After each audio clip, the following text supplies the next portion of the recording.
John Vlastelica, Trevor Vas from TalentTalks. How are you? Yeah, I'm great, thank you. John, have you enjoyed ERE? I've enjoyed ERE. It's my 10th year. 10th year. Happy birthday. Thank you. John, I'd love to know, you work with some of the top US companies. What are the key things that you find that their training needs are? What are you doing?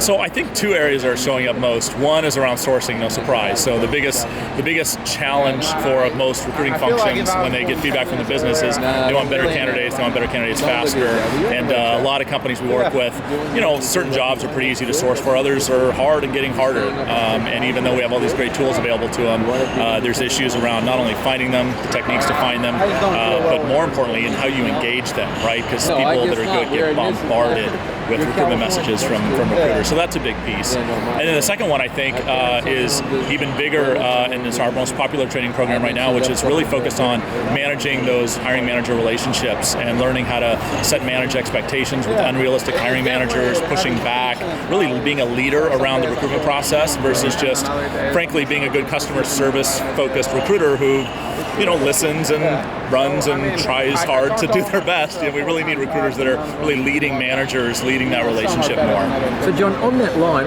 what do you think is the most important competency for an internal recruiter? That you've mentioned sourcing and the hiring manager side of things. What would it be? I think it's influence. I think it's true for recruiting leaders and recruiters, but I think it's the ability to influence candidates.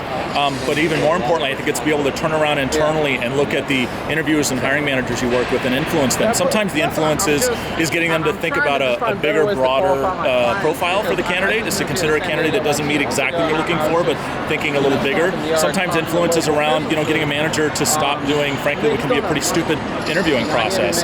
They want to do stupid puzzle questions, or they have 18 people involved in the interview process, or one person involved in the interview process. So being able to influence, I think, is probably the most important. John, you're a really funny guy.